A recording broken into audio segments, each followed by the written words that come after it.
Hi, I am Rebecca for Alien Buddha Press, back with part 2 of An Eye for an Eye by N.J. Gallegos. Several months of this, 7 days a week, listening to clink, clank, clink, clank, slurp, slurp. Months of laundering grapefruit juice out of shirts, laboriously washing and drying the same spoon day after day. It's like that movie Groundhog Day. Wouldn't that drive anyone mad? Each morning, I walk around with gritted teeth, nerves on a knife's edge, listening to him eat. A little voice started whispering to me, telling me to do something about it. I wish I could tell you it was my conscience or something, but I don't think so. The voice seemed distinctly old. It wobbled and wavered, similar to the way my grandmother's voice sounded when telling a long-winded story. This voice had a sinister tone to it. If this were a Bible story, the voice would belong to the serpent that fucked up that whole Garden of Eden thing for us. I see that look in your eye. You think I'm nuts, another one of those schizos that think God's speaking to them. Are your pals in the other room pushing the panic button that summons people that'll fit me with a nice straitjacket? Whatever. Think what you want, but the voice is real. It said, "Look at him. Pig. Filth. He doesn't care about your well-being or mental health. All he cares about is his daily grapefruit fix." At first, I ignored the voice, but after enough time and repeat viewings of Paul going down on the grapefruit like a lesbian cannibal, I paid more attention. Do something about it. Teach him a lesson about being such a selfish prick. Which brings us to this morning. Sun shining, birds chirping, not a cloud in the sky. The perfect morning. For once, I had no meetings. My boss on vacation, and he gave us a light week of work. Nothing on the docket for my day. And like an idiot, I sat across the table from Paul with my steaming mug of Java and a book. As always, standard half a grapefruit in the same old bowl, dry toast on a plate, him clutching the damn grapefruit spoon in his hand for dear life. I should have known better than to eat breakfast with him. Like Alanis Morissette sang, "You live, you learn." I sat there with my plate of toast, just about to dive in, while Paul clink, clank, clink, clanked, slurped. I watched a glob of fruit dribble onto his white shirt. He noticed me watching and laughed. What a hilarious joke, as if I wouldn't have to take the shirt into the laundry room, spray it with Tide, and wash it in cold water. Just more work for his domestic slave. Then Paul made his biggest mistake.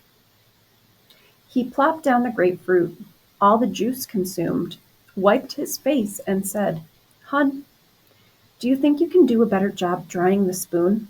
I noticed a lot of water spots today, and it really turned me off of my breakfast." He set the spoon down in front of his bowl and pointed. "See all these spots? Very unsightly."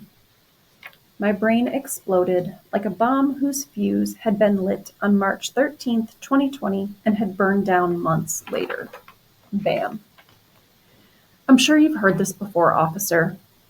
Everything happened all at once." And it did, but I remember every single detail vividly. That voice whispered, "Make that fucker pay." A searing heat spread from the base of my skull all throughout the rest of my body. My limbs crackled with electricity, and I moved with a speed I wished I'd possessed during my high school track days. I leapt up from my chair, knocking it over, reached across the table, and grabbed that fucking spoon. Wielding the spoon, divine, sterling silver, kissing the palm of my hand. No wonder Paul loved it, whatever. Paul's eyebrows rocketed up, nearly touching his receding hairline. A little surprised at my actions, I suppose, but a hint of a smile stamped itself on his lips. And that smug fucking grin sealed his fate. I lunged across the table, knocking the damn grapefruit and dishes to the floor. I heard the dishes shattering against the tile. My arm swung back, picking up momentum, and rocketed my fist towards Paul's face. It'd be a lie if I told you I didn't enjoy what happened next. The spoon, serrated edges and all, plunged into Paul's left eye. His mouth rounded in a small O shape before he unleashed one of the highest shrieks I've ever heard in my life. Decibels cranked up to maximum volume, enough to drown out all the clinkety-clanks, had he been eating and not screeching.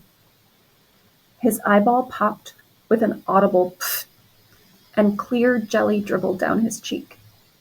There was some blood mixed in with the goo. It reminded me of bloody snot hacked into a tissue during a brutal allergy season.